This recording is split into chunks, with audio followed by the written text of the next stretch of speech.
This is part 2 of my election post-game astrology video. So if you didn't watch part 1, you might want to scroll back and do that. But what I'm going to talk about here is the present. I already talked about why did this happen? What were the astrological favorings that Trump had and the disadvantages that Kamala had?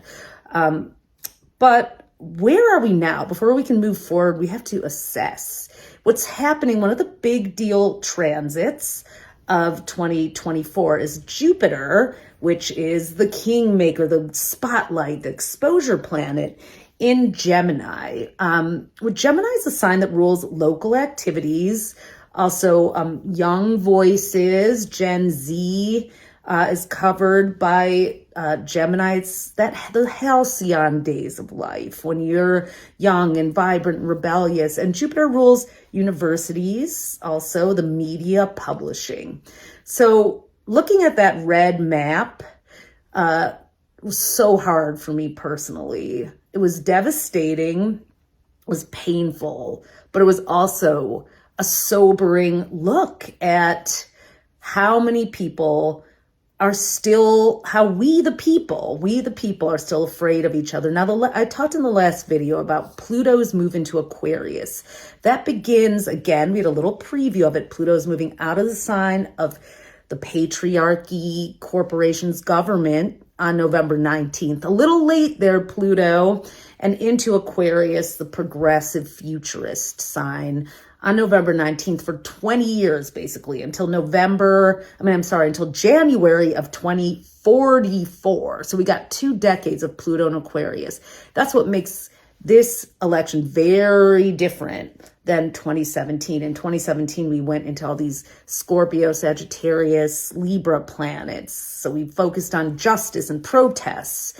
Now we're moving into a really big deal time that I'm going to talk about in the next video. But before we go ahead and look at what is Pluto and Aquarius going to bring, we do need to take this Jupiter and Gemini moment to assess what the state of the union is. When Pluto last was in Capricorn into Aquarius, it was the end of the Revolutionary War. We didn't even have the Constitution until a couple years later, 1781, when Pluto went into Aquarius. That was actually the last time it was in Aquarius, from 1778 to 1798.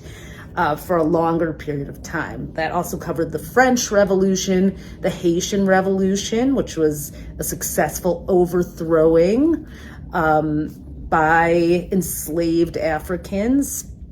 And it was just a time when things shifted and changed that we're not quite in yet. So what I'm trying to say here is that it might look like this glitch in the matrix, like, oh, we're back to Trump again, but we're moving into this very different time now. And we really need to look at where everybody is. We're in a state of fear, overwhelm, overload. Change is scary. Change is so scary that a lot of people went back to this image of what they've perceived as safe and safety, but we don't know our neighbors. The fact that so many of us are shocked, like me included. Just, I'm here I stay in my bubble cities because that's where I feel seen and safe. But I know I'm from Michigan. That's where I grew up. I know it's a little bit of the temperature check over there.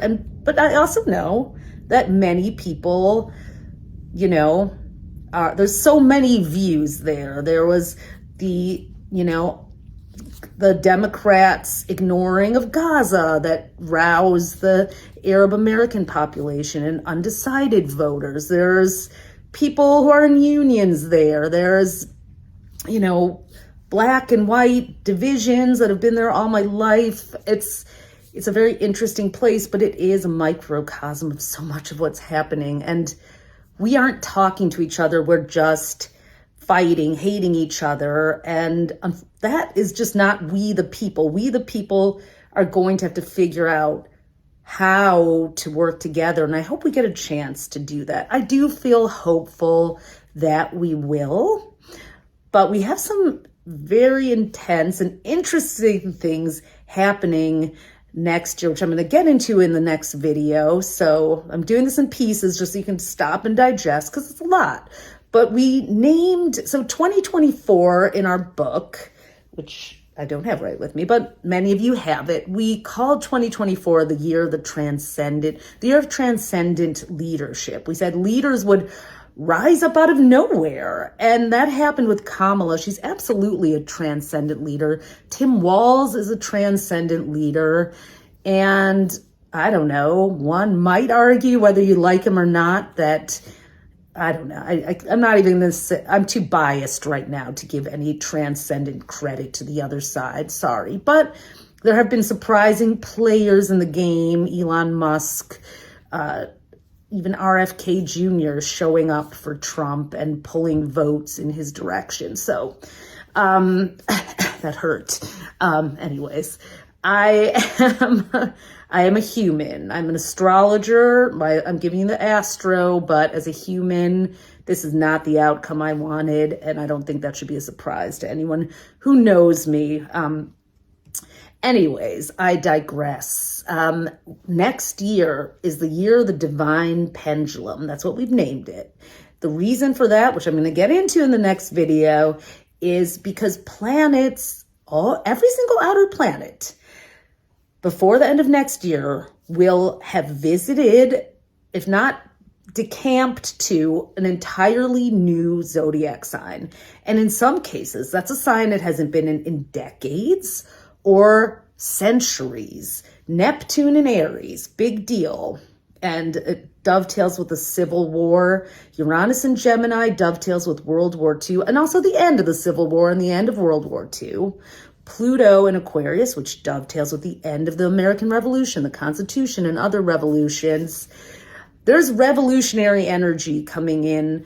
And we have Jupiter moving into Cancer, which is its favorite place to be, but also about home and family and community. So I'm going to talk about that in the next video. But just so you know, we're going to get this pendulum swing. The planets are going to go there, and then they're going to come back to where they are now. And then in 2026, they're going to go on to those new homes, those new stations for very long periods of time. And again, we are stepping into this revolutionary change-making technological time. So pause here, check out the next video when you're ready, and I'm going to explain the year of the divine pendulum, and again, where we can find hope for ourselves, even if we aren't in the red demographic, and even if we are. Okay.